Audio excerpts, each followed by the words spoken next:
Les sujets du jour de la revue fiduciaire. Premier sujet de notre JT. Certificat de vie pour toucher sa retraite à l'étranger.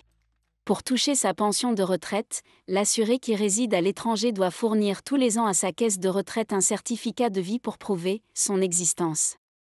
Il doit faire remplir ce document par le consulat de France ou les autorités locales compétentes de son état de résidence, puis le renvoyer à sa caisse de retraite. Pour faciliter ces démarches, une nouvelle application intitulée « Mon certificat de vie » a vu le jour.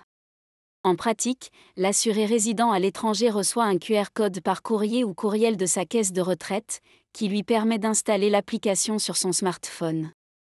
Il doit photographier son document d'identité, puis suivre les instructions pour la reconnaissance biométrique. Enfin, il doit valider son certificat de vie. Si celui-ci est validé, il est automatiquement transmis au régime de retraite.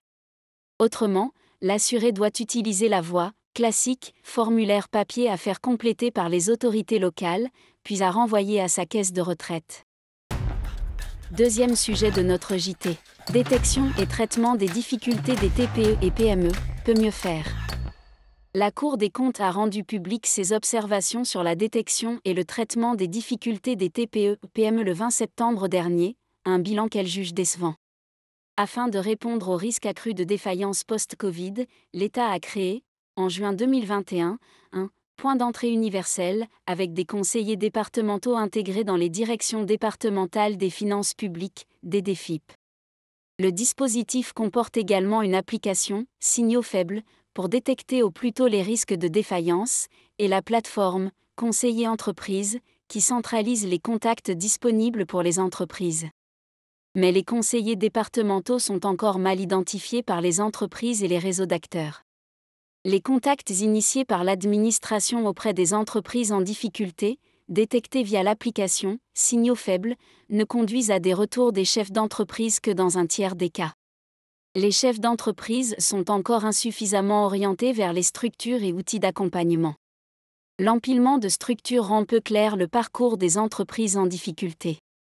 Par ailleurs, les étalements de créances publiques ne garantissent pas le redressement des entreprises.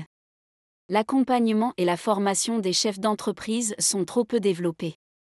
De même, les offres consulaires et associatives sont peu connues et peu utilisées. Quant à la médiation du crédit, elle est de moins en moins sollicitée.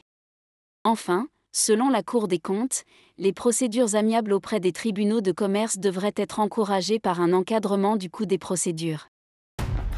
Troisième sujet de notre JT. Crédit d'impôt recherche. Les dotations aux amortissements des immobilisations créées ou acquises à l'état neuf et affectées directement à la réalisation d'opérations de recherche sont éligibles au crédit d'impôt recherche, CIR. Dans cette affaire, une SAS ayant une activité de recherche en vue de la création de nouvelles variétés de semences a pris en compte dans l'assiette du CIR les amortissements pratiqués sur le matériel génétique végétal acquis auprès d'une autre société.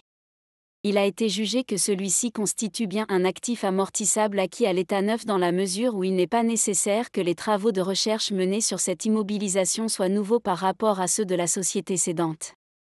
Ce matériel génétique étant affecté aux travaux de recherche de la SAS, les dotations aux amortissements pratiqués ouvrent droit au CIR.